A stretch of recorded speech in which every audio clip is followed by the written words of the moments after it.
लोकसभा में के स्पीकर माननीय बिरला साहब ने कहा, मुझे बड़ी खुशी हो रही है ये बताते हुए कि पहली बार लोकसभा में चुनकर माननीय चंद्रशेखर आजाद आए हैं और जितने भी लोकसभा के सदस्य बैठे हैं उन सबसे ज्यादा हमारे देश की दलितों की, शोषितों की, गरीबों की, मजलूमों की, मुस्लिमों की समस्या को रखने वाला यदि कोई नेता है तो उसका नाम है भाई चंद्रशेखर आजाद।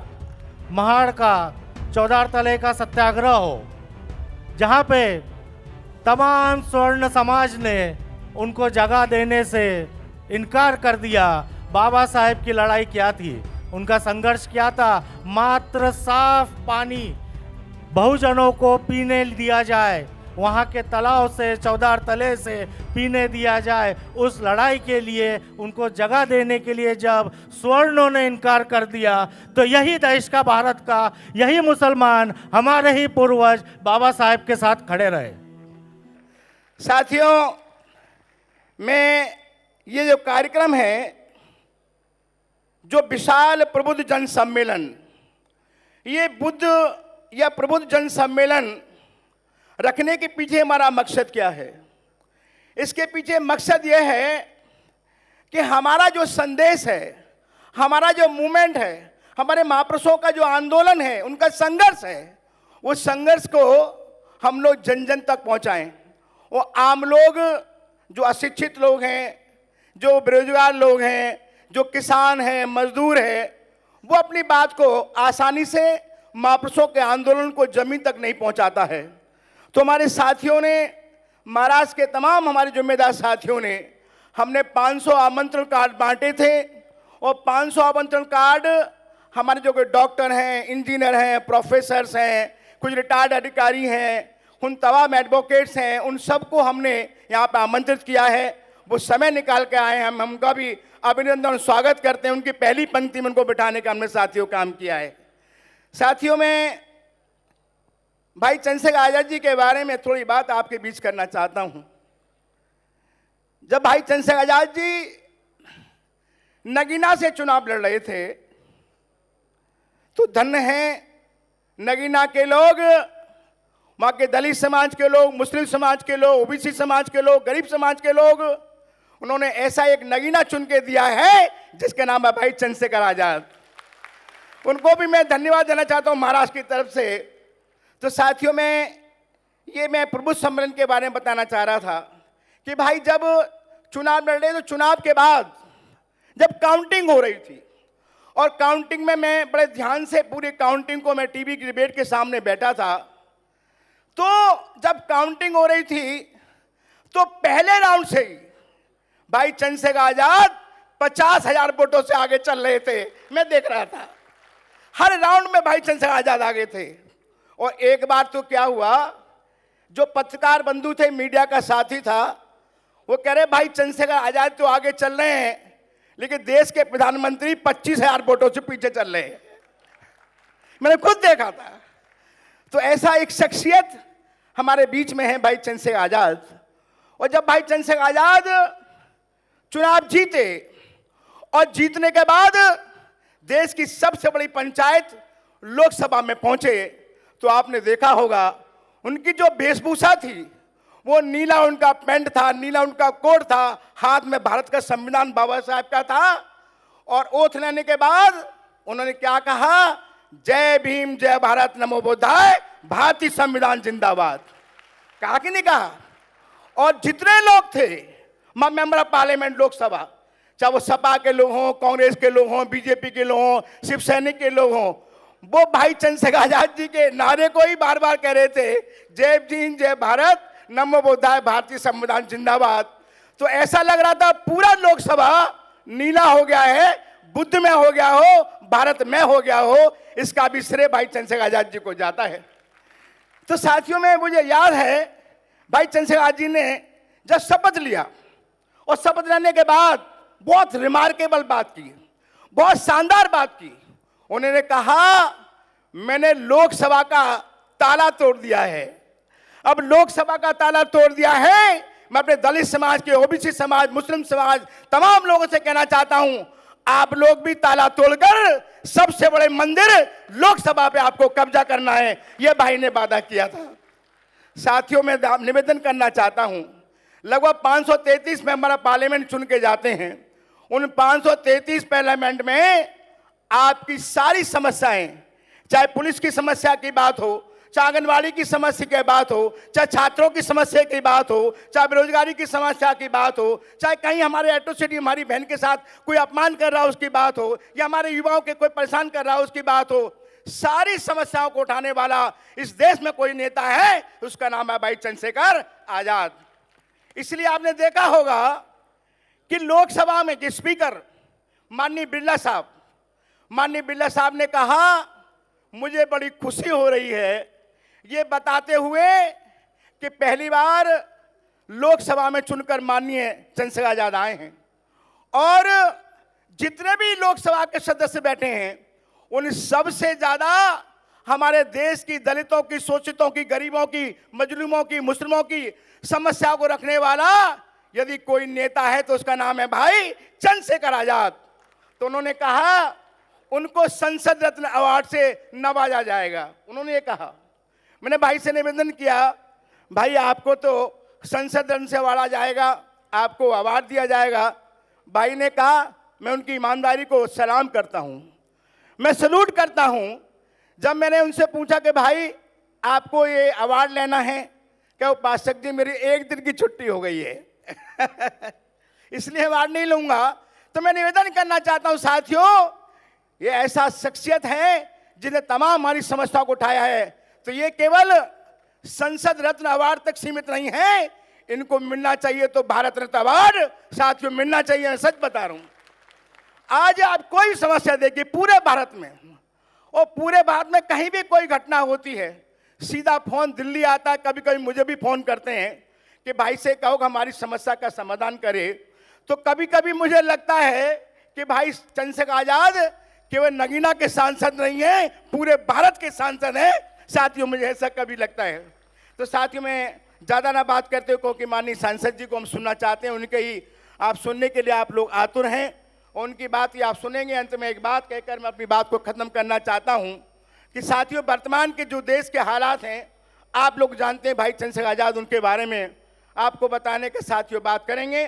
लेकिन आगामी लोकसभा का जो लोकल बॉडी का जो चुनाव आ रहा है, लोकल बॉडी का चुनाव में हमारा तमाम जो हमारे जो जिम्मेदार साथी उनको जिम्मेदारी हमने दिया है, तो जिनको चुनाव के समय में आपको वादा करना चाहता हूं, मैंने विधानसभा में भी आप लोगों से वादा किया था कि हम लोग जो टिकट देने का काम करेंगे, जो विधानसभा में किया था लोकल बॉडी में, मैंने बता रहा हूं, जो गरीब कार्यकर्ता है, रातों दिन मेहनत कार्य करता है, उस कार्यकर्ता को टिकट देने का काम आजाद समाज पार्टी महाराष्ट्र में करने का काम करेगी।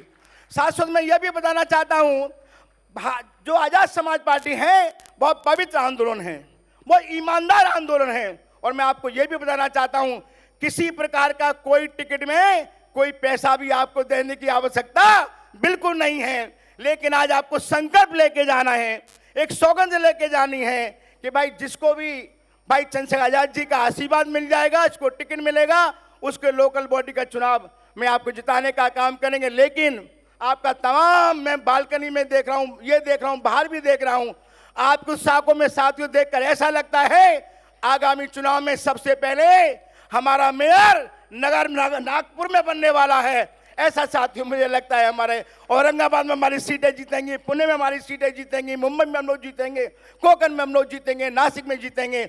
उसकी तैयारी हमारी बहुत जोरों पर है। तो साथियों, आज ये संकल्प लेके जाना है कि इस पार्टी को, मूवमेंट को आगे बढ़ाना है। ये मूवमेंट केवल अनुशासित होकर, ईमानदार होकर ये मूवमेंट साथियों आगे बढ़ेगा।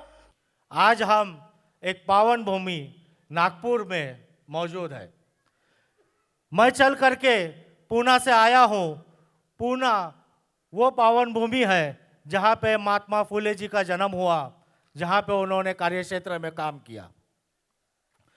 महात्मा फुले जी को जब सताया गया, जब मनुवादियों ने उनको परेशान किया, तब उनके पिताजी ने उनको घर से निकाल दिया। तभी यही मुसलमान थे, मैं उनके घर के करीब में ही रहता हूँ, महात्मा फुले वाड़ा जो है गंजपेट में। मुसलमानों ने ना सिर्फ उनको जगह दी बल्कि उनके संघर्ष में उनका सहारा बने। इसका रिजल्ट ये आया कि देश की पहली मुस्लिम महिला शिक्षक फातिमा भी ये महात्मा फुले जी के स्कूल में तैयार हुई और शिक्षा दी। मैं आपको ये सब क्यों बता रहा हूं? अक्सर लोगों को ये सवाल किया जाता है कि आज़ाद समाज पार्टी में एक मुसलमान का क्या काम, आज़ाद समाज पार्टी में एक दाढ़ी टोपी वाले का क्या काम। मैं वो काम ही समझाने की कोशिश कर रहा हूं। हमने देखा कि बाबा साहेब अम्बेडकर का एक बहुत बड़ा संघर्ष रहा, इतना बड़ा संघर्ष रहा कि जिसको बयां करना जाए तो 2-3 दिन भी कम पड़ जाएंगे। पर मैं कुछ चुनिंदा इंसिडेंट सामने रखना चाहूँगा। चाहे बाबा साहेब अम्बेडकर का महाड़ का 14 तले का सत्याग्रह हो, जहाँ पे तमाम स्वर्ण समाज ने उनको जगह देने से इनकार कर दिया। बाबा साहेब की लड़ाई क्या थी, उनका संघर्ष क्या था? मात्र साफ पानी बहुजनों को पीने दिया जाए, वहाँ के तालाब से 14 तले से पीने दिया जाए। उस लड़ाई के लिए, उनको जगह देने के लिए जब स्वर्णों ने इनकार कर दिया तो यही देश का, भारत का, यही मुसलमान, हमारे ही पूर्वज बाबा साहेब के साथ खड़े रहे। आप जब भीमा कोरेगांव की लड़ाई के शौर्य की व्याख्या करते हैं तो उस व्याख्या में जब आप शहीदों का नाम गिनेंगे तो हमारे ही पूर्वज मुसलमान आपको बहुजनों के साथ लड़ते हुए दिखेंगे। फिर से ये सवाल आएगा कि ठीक है, बाबा साहेब अम्बेडकर को मुसलमानों ने बहुत साथ दिया, मुसलमान क्यों आज रिपब्लिकन पार्टी में, अम्बेडकराइट पार्टी में है? मैं आपको कहना चाहूँगा, आज भाजपा की सरकार पिछले 10 से 12 सालों से भारत में है। हम कम्युनलिज्म देख रहे हैं, हम धर्मवाद देख रहे हैं। ये कम्युनलिज्म, ये धर्मवाद कुछ भी नहीं है मेरे भाइयों। जिस वक्त ये देश आज़ाद हुआ था उस वक्त में यही विश्व हिंदू परिषद हो या उस समय जो हिंदू महासभा हो, उनके कुछ मुस्लिम साथी थे जिनको आप मोहम्मद अली जिन्ना कहते हैं, उन्होंने एक देश मुसलमानों के नाम पे अलग मांग लिया। भारत देश का बंटवारा हुआ।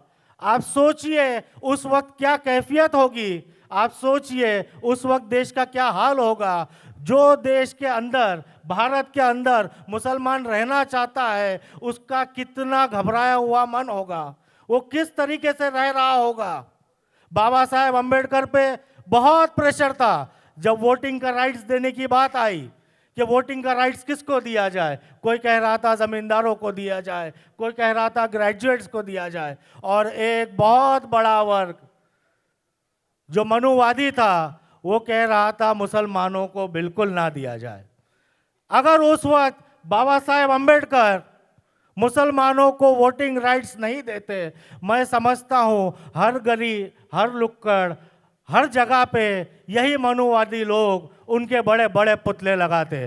पर बाबा साहेब अम्बेडकर ने मनुवादियों की बात नहीं मानी, बाबा साहेब अम्बेडकर ने प्रांतवादियों की बात नहीं मानी, बल्कि मुसलमानों को उतना ही हक दिया वोट देने का जितना किसी भी आम मुसलमान को है।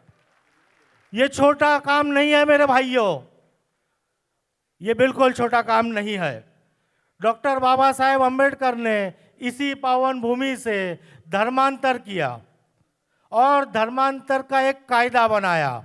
आज हम मौजूद हैं यहाँ पे, यही मनुवादी लोग कुछ प्रदेशों के अंदर कोशिश कर रहे हैं, यही मनुवादी लोग कुछ प्रदेशों के अंदर धर्मांतर कायदे को ही पलटने की कोशिश कर रहे हैं, और यही लड़ाई आज़ाद समाज पार्टी की है। मैं समझता हूँ कि धर्मांतर कायदे को पलटना या धर्मांतर विरोधी कायदा बनाना, ये ना सिर्फ संविधान की उल्लंघना है, बल्कि ये उसका विरोध है जिसको बाबा साहेब अम्बेडकर ने स्थापित किया था। आज हम देखते हैं कि हमारे एससी भाई, हमारे एसटी भाई, ओबीसी भाई, मुस्लिम भाई, हर वो इंसान जो खुद को अम्बेडकराइट कहता है, हर वो इंसान जो गांधी, नेहरू, मौलाना आजाद से ऊंचा और बड़ा शख्स बाबा साहेब अम्बेडकर को मानता है और समझता है, वो कांग्रेस अलायंस के अंदर, वो बीजेपी अलायंस के अंदर काम कर रहा है, उनको वोट दे रहा है। मैं समझता हूं कि शर्म आनी चाहिए उन लोगों को जिन्होंने बीजेपी के या इंडिया अलायंस में काम किया है। आप ये पैगाम ले जाना उन तक कि नागपुर में एक हमारे मुसलमान भाई ने, एक अम्बेडकराइट भाई ने ये पैगाम भेजा है कि जो भी अम्बेडकराइट वहाँ काम कर रहा है, वहाँ वोट कर रहा है, अगर इंडिया अलायंस में किसी भी तरीके से जुड़ा हुआ है, चाहे भाजपा में हो, चाहे भाजपा के अलावा कोई पार्टी में हो, शर्म आनी चाहिए जिस पार्टी ने, बस खत्म कर रहा हूँ, शर्म आनी चाहिए जिस पार्टी ने 50 सालों तक बाबा साहेब अम्बेडकर का पुतला जलाया, विरोध किया, सड़कों पे आज आप उनके साथ हैं। जो लोग कांग्रेस अलायंस में काम कर रहे हैं, चाहे वो कांग्रेस को वोट कर रहे हैं या सत्ता पार्टियों के साथ है, शर्म आनी चाहिए आपको। आपने आप को अम्बेडकराइट कहते हो और जिस पार्टी ने खड़े रह करके अम्बेडकर साहब के सामने कैंडिडेट दिया, उस पार्टी के साथ काम कर रहे हो। चुल्लो भर पानी में डूब मरो, चुल्लो भर पानी में डूब मरो। अगर हम हकीकत में भाई चंद्रशेखर आजाद का साथ देना चाहते हैं, उनके सपनों को पूरा करना चाहते हैं, तो मैं समझता हूं कि हमको माननीय कांशीराम जी को पढ़ना होगा। हम अगर माननीय कांशीराम जी को पढ़ते हैं, समझते हैं और उनको पूरी तरीके से सुनना समझना चाहते हैं, तो हमको बाबा साहेब अम्बेडकर को समझना होगा। और बाबा साहेब अम्बेडकर को आप जब समझोगे, जब पढ़ोगे, तो उसका सारांश यही आएगा कि मैंने आपको संविधान दे दिया, मैंने शोषित वंचित वर्ग को रिजर्वेशन दे दिया, सत्ता की कुंजी आपके हाथ में है, उसके लिए आपको वोटिंग राइट्स दे दिया। और बाबा साहेब अम्बेडकर का असल सपना तभी पूरा होगा, बाबा साहेब अम्बेडकर का भारत तभी सही बनेगा, उनके सपनों का भारत तभी साकार होगा जब सत्ता की कुंजी हम हमारे हाथ में लेंगे। और सत्ता की कुंजी हाथ में लेने के लिए आपको कांग्रेस या बीजेपी में नहीं जाना है। सत्ता की कुंजी हाथ में लेने के लिए आपको उनसे उम्मीदें नहीं करना है। बाबा साहेब अम्बेडकर की सावली, बाबा साहेब अम्बेडकर का शैडो माननीय कांशीराम जी थे, और माननीय कांशीराम जी की सावली मेरा नेता एडवोकेट चंद्रशेखर आजाद है। कहने के लिए बहुत कुछ है, पर मंच पे और भी वक्ताएं मौजूद है। मुझे 2 बार चिट्ठी दे चुकी है, तो मैं मेरी बात यहीं पे ख़त्म करूंगा एक शेर के साथ कि उसूलों पे आज आए तो टकराना ज़रूरी है, जिंदा अगर हो तो जिंदा नज़र आना ज़रूरी है। तर म्हणण्याचं तात्पर्य हे आहे की आझाद समाज पार्टी आपल्या नागपूर शहरामध्ये जोमाने काम करते आहे। इथे उपस्थित संख्या ज्या पद्धतीने इथे आलेली आहे, ते प्रमाण इथे दाखवत आहे, दर्शवत आहे की आझाद समाज पार्टी ही पूर्ण महाराष्ट्रभरामध्ये कशा पद्धतीने वाढत आहे। मंचावर आता उपस्थित असलेल्या पाहुण्यांनी, पदाधिकाऱ्यांनी ज्या पद्धतीने सांगितलं पार्टीबद्दल, चंद्रशेखर आझाद भैयाबद्दल, तर त्याच पद्धतीने पार्टी पुढेल होईलच, वाढेलच। आणि आजचा जो दिवस आहे, जो 14 ऑक्टोबर विशाल प्रबुद्ध जनसंमेलन, तर बोधिसत्व परमपूज्य डॉक्टर बाबासाहेब आंबेडकर यांनी 14 ऑक्टोबर 1956 रोजी बौद्ध धम्माची दीक्षा घेतली होती आपल्या दीक्षाभूमीवर। तशाच पद्धतीने मित्रहो, आज हा नागपूर शहरामध्ये हा जो कविस्वर्य सुरेश भट सभागृह इथे हा जो प्रोग्राम होतो आहे, तर मला असं वाटते आझाद पार्टीचा हाही एक जनसंमेलन, प्रबुद्ध जनसंमेलन मोठ्या प्रमाणात, मोठ्या संख्येने आपण इथे अजून जोमाने वाढवूया आणि आझाद समाज पार्टीचा आपण अजून प्रचार प्रसार करून या पार्टीला पुढे नेऊया आणि मनुवाद्यांना लढा देऊन त्यांची कुर्सी खाली करून आपण आपल्या उमेदवारांना व योग्य पदाधिकाऱ्यांना त्या खुर्चीवर बसूया। आज आझाद समाज पार्टीच्या वतीने संपूर्ण देशामध्ये जे महापुरुषांचं जे आंदोलन, जे बाबासाहेबांचं जे स्वप्न जे अधुरं राहिलेलं आहे, हे स्वप्न साकार करण्यासाठी माननीय चंद्रशेखर भाई या देशामध्ये फार मोठं आंदोलन उभं करत आहे। खऱ्या अर्थानं बंधूंनो, या देशामध्ये श्रमशक्तीविरुद्ध शोषण शक्तीचा लढा सुरू आहे। आज या देशामध्ये आपण 85% या देशामध्ये श्रम करणारे लोक असूनही या देशाला खऱ्या अर्थानं जे संविधान आहे ते लोकशाही संविधान अजूनही लागू झालेलं नाही। या लोकशाहीचा आधार आहे मैत्री आणि करुणा। आज या देशामध्ये जर आपण बघितलं, या देशातील कष्टकरी शेतकरी आहेत, या देशातल्या शेतकऱ्यावरती अन्याय सुरू आहेत, या देशातील तरुणांना रोजगार नाहीत, या देशामध्ये जे विद्यार्थी आहेत या विद्यार्थ्यांना खऱ्या अर्थानं जे शिक्षण पाहिजे ते होत नाही आहे. आणि आपल्या देशाचं जे संविधान आहे या संविधानाचा जो हेतू आहे, आपल्या ज्या 5 मूलभूत गरजा आहे, अन्न, वस्त्र, निवारा आणि शिक्षण. आज अन्न निर्माण करणारा जो शेतकरी आहे, या शेतकऱ्याच्या शेतमालाला भाव नसल्यामुळे हजारो शेतकरी आत्महत्या करत आहे. आजही या देशामध्ये अनेक लोक आहेत, कष्टकरी आहेत, की त्यांच्या अंगावर कपडे नाहीत. या देशातील अनेक लोकांकडे आजही मान आणि सन्मानाचा निवारा नाही. आजही या देशातील 14 वर्षाच्या मुलामुलींना जे शिक्षण मिळालं पाहिजे ते सक्तीचं शिक्षण या देशामध्ये आजही मिळत नाही आहे. आणि आरोग्याच्या तर सुविधा फारच दूर आहेत. बंधूंनो, ही लढाई खऱ्या अर्थानं व्यवस्था परिवर्तनाची आहे. म्हणून माझं म्हणणं आहे की आता आपल्याला संधी आहे. भाई चंद्रशेखरच्या नेतृत्वामध्ये आपण सर्वांनी एकत्र येऊन बाबासाहेबांचं जे स्वप्न आहे, political power is the master की, राजकीय सत्ता असल्याशिवाय आपण या देशातील जो बहुजन समाज आहे, ब्राह्मणेतर समाज आहे, या समाजाला सुखी आणि संपन्न करू शकत नाही. म्हणून मी विनंती करतो की आपण भाईच्या नेतृत्वामध्ये काम करायला पाहिजे. आणि जो विचार आहे, भाईचा जो संघर्ष आहे, हा गावातल्या प्रत्येक, या देशातल्या प्रत्येक तळागाळातल्या माणसापर्यंत पोहोचवण्यासाठी आपण सर्वांनी काम करावं. आज माझे मित्र, गडचिरोलीचे मित्र आहेत, त्यांनी मला सांगितलं की आमच्या विभागामध्ये आदिवासी बांधवांवर त्यांच्या जमिनी घेऊन त्यांच्या पेसा कायदा हा रेग्युलर चालू देत नाही. असे अनेक प्रकरणं, मग मुस्लिम भाई असतील, त्यांनी आपली प्रकरणं सांगितली. मी आमच्या नेरळमध्ये, मी जिथे रायगडमध्ये राहतो, त्या रायगडमधील एक प्रकरण सांगतो आणि मी थांबतो. रायगडमध्ये मुस्लिम समाज मोठ्या प्रमाणात असून सुद्धा तिथं RSS आणि BJP आणि बजरंग दल मोठ्या प्रमाणात काम करतं. मग जेव्हा RSS मुस्लिमांना टार्गेट करतं आणि त्यावेळेस आपली ही चळवळीतली माणसं, मग ज्याला आपण आंबेडकर राईट मंडळी म्हणतो, ती आंबेडकर राईट मंडळी स्वतः ढाल बनून उपस्थित राहते आणि सर्व वार आपल्या स्वतःच्या अंगावर झेलते. आज आपले हे प्रतिनिधी मुस्लिम भाई आमचे आहेत, आम्हाला आनंद आहे. मुस्लिम भाई इथे स्वतः प्रतिनिधी म्हणून आहेत. पण ज्या वेळेस आपल्या संविधानावर, भूषण गवईंवर आणि इतर दलित व हत्याकांड होतात, त्यावेळेस मुस्लिम समाजाकडून आम्हाला अपेक्षा असते की त्यांनी समाज म्हणून रस्त्यावर उतरून यायला पाहिजे.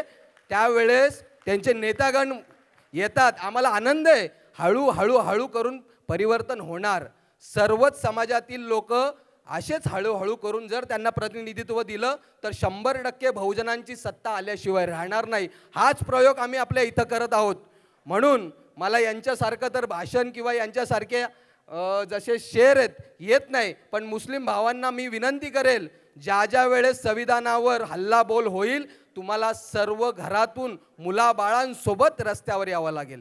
आमची तर आंबेडकर चळवळीतली मंडळी तयारच आहे, कोणाला घाबरत नाही, कोणाला बघत नाही. कुठलं OBC आंदोलन असेल, आदिवासी आंदोलन असेल, मुस्लिम आंदोलन असेल, आंबेडकर राईट माणूस आपला झेंडा घेऊन उभा असतो. तो संसदेत नसेल, रस्त्यावर तो जन आंदोलन करत असतो. ही आमच्या आंबेडकर चळवळीतली आमचा हक्क आणि अधिकाराची लढाई लढणारी माणसं आहेत. म्हणून मी एक शेर बघून बोलतो, जरा शेर ऐकून घ्या आणि समजून घ्या. टूटे जरूर है मगर, टूटे जरूर है मगर बिखर तो नहीं गए, घर अपना छोड़कर किसी दूसरों के घर नहीं गए हैं, कैसे ना पूरा होगा सपना भीम का, कैसे ना पूरा होगा सपना भीम का, ये भीम के शेर बच्चे अभी मर नहीं गए. मित्रांनो, आपण भीम आर्मीचे, आझाद समाज पार्टीचे सक्षम भक्कम कार्यकर्ते आहेत आणि हे सर्व कार्यकर्ते त्या शूरवीरांची संताने आहेत ज्यांची नावं त्या भीमा कोरेगावच्या इतिहासामध्ये अजरामर झालेली आहेत. आणि ही सर्व नावं आपण आज गर्वाने घेऊ शकतो, कारण की ही जी भीम आर्मी आहे त्या दिवसापासून स्थापन झालेली आहे मला असं वाटतं. कारण जो संघर्ष भीमा कोरेगावच्या इतिहासामध्ये घडला 1818, या दिवशी आम्ही जो काही लढा दिला तो आमचा गुलामीचा विरोधातला संघर्षाचा जो विजय होता, तो विजय आज पुढं आपल्याला बघायला मिळतो आहे. आणि तो संघर्ष जो आज इथपर्यंत येतो आहे त्याचं कारणही असं आहे की भीमा कोरेगावची लढाई जर झाली नसती तर मित्रांनो आज आपण इथं बसायला सक्षम झालो नसतो, कारण की त्या लढाईनं आम्हाला जी दिशा दिली, आज तो संघर्ष आम्ही जी गुलामी झुगारून दिली, ती गुलामी आज आम्ही या आझाद समाज आणि आझाद समाज पार्टीच्या माध्यमातून या सभागृहात बघत आहोत.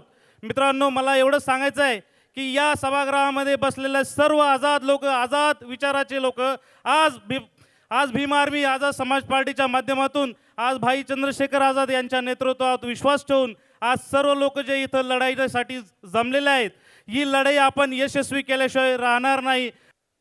आज महाराष्ट्राची परिस्थिती बघता आपल्याला महाराष्ट्रामध्ये जर कोणाची आवश्यकता वाटत असेल, जर कोणी पॅन्थर स्टाईलने आज लढा देत असेल, रस्त्यापासून ते संसदेपर्यंत ज्यांनी आपल्यासाठी मार्ग मोकळे करून दिले असतील, तर तो एक मात्र महाराष्ट्रातच नव्हे तर अख्ख्या भारतात ज्या माणसाची क्रेज आहे ते म्हणजे ॲडव्होकेट भाई चंद्रशेखर आझाद आहेत.